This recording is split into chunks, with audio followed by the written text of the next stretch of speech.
નમસ્કાર, સ્વાગત છે આપનું ડિજિટલ માધ્યમ દિવ્ય સંતાનમાં, જ્યાં અમે આપને મદદ કરીએ છીએ દિવ્ય સંતાનના ઘડતરમાં. ઓમ નમો ભગવતે વાસુદેવાય.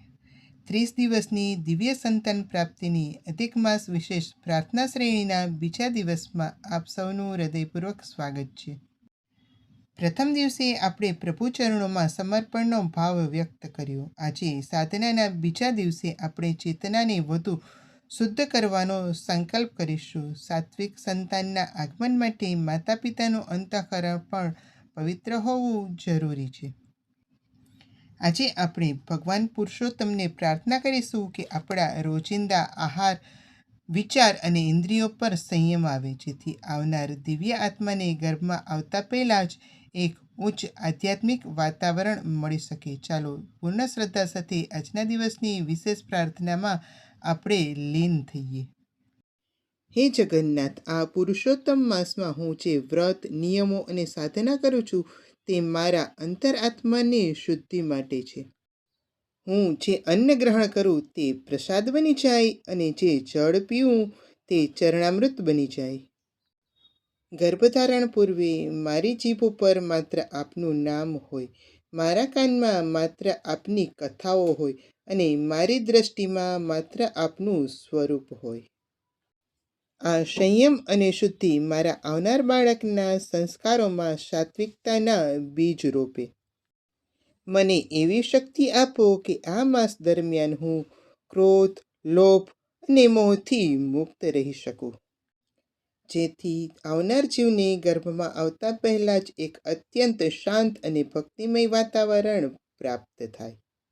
હે પ્રભુ, મારા શરીર અને મનને એક ઉત્તમ અને તેજસ્વી આત્માને આવકારવા માટે સંપૂર્ણ તૈયાર કરો. હે પ્રભુ, મારા હૃદયને દયા, ક્ષમા અને સંતોષથી ભરી દો, જેથી મારો સમગ્ર ભાવ મારા આવનાર સંતાન માટે આશીર્વાદરૂપ બને. મારા મનના વિચારો એટલા પવિત્ર અને સકારાત્મક રાખો કે મારી આસપાસ એક દિવ્ય સુરક્ષા કવચ બની જાય. હે દયાળુ પુરુષોત્તમ પ્રભુ, મારી આ હૃદયની અરજને સ્વીકાર કરજો. મને એક આદર્શ માતા બનવાનું પરમ સૌભાગ્ય પ્રદાન કરજો. ઓમ શાંતિ શાંતિ શાંતિ. જય પુરુષોત્તમ ભગવાન. શ્રી કૃષ્ણાર્પણમસ્તુ. આ હતી બીજા દિવસની દિવ્ય પ્રાર્થના. જ્યારે આપણો આહાર પ્રસાદ બને છે અને જળ ચરણામૃત બને છે, ત્યારે આપણું લોહી અને વિચાર બંને પવિત્ર થાય છે. આજે આપણે ભગવાન જગન્નાથ સમક્ષ આપણી ઇન્દ્રિયોને સાત્વિક બનાવવાની જે યાચના કરી છે, તે આવનાર બાળકના સંસ્કારનો મજબૂત પાયો બનાવશે.